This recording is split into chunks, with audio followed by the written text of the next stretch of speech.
Kola drove into the close where his friend Adisa lived and saw a young lady of about 20 years old bending over, her hands on her stomach, her face screwed up. She looked like someone in a terrible pain. The gentleman in him took over. Immediately, he parked his car and went over to the lady. He supported her with his two hands as she staggered, almost falling down. "What is it, young lady? Are you all right?" he asked her. But the young lady could only mutter, in pain. Kola asked again, "Where are you going to?" The lady managed to lift a hand and pointed towards the road and whispered, down the close. Since his friend Adisa, who he was going to visit, also lived at the end of the close, he decided to give her a ride. He half walked her into his car and drove off. Sorry, Kola kept saying to her as he drove slowly towards the end of the close, while she wriggled her body in pain. Then, suddenly, he noticed that the young lady was no longer moving, her eyes fixed on a spot. "Young lady, hello? Young lady," Kola said, but got no response. Trouble. He parked beside the road and lifted up her hand. No response. Then he saw blood coming from under the lady's body, dropping on his car carpet. Kola shook her, shouting, "Young lady, hello, yet no response. It then dawned on Kola that he was talking to a dead body. Kola was confused. He didn't know what to do. He engaged his gear and drove straight to the front of his friend Adisa's house. He ran out of his car and banged on Adisa's door. Adisa opened his door and saw his shivering friend. "Kola, what is it? What's the problem? What's the matter?" And Kola told Adisa exactly what happened. He followed Kola to his car and saw the lad's body and shouted, "Yay! She's dead! She's dead!" And Kola responded, "Yes, she's dead. What are we going to do?" "What are we going to do? What do you mean, we? This is your cup of tea. It's your problem. Don't ever count me in. Look at blood everywhere. You picked her up on the road and raped her, right? That's your usual style.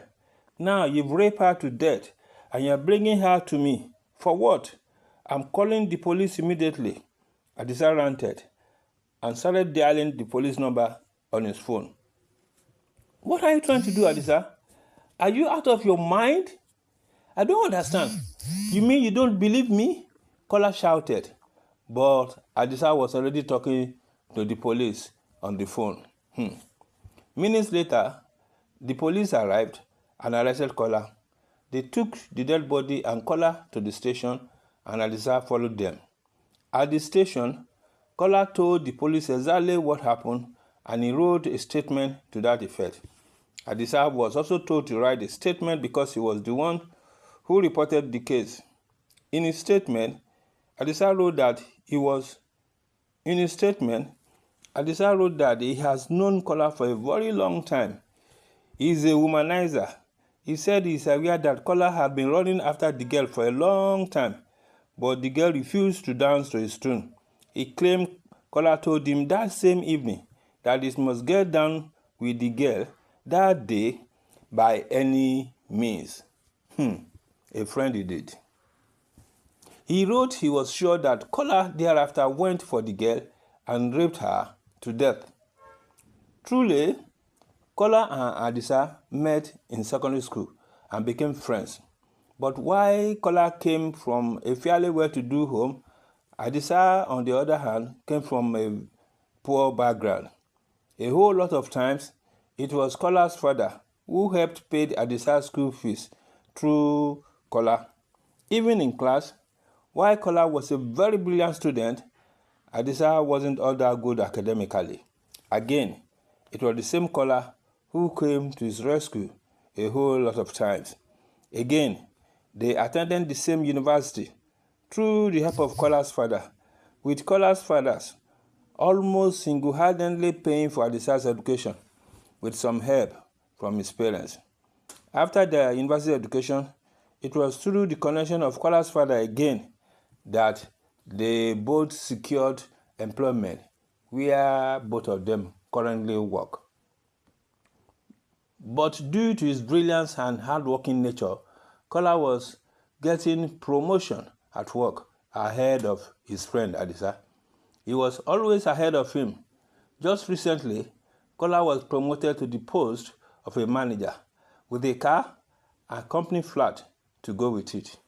Meanwhile, Adisa had always been envious of Kola right from day one.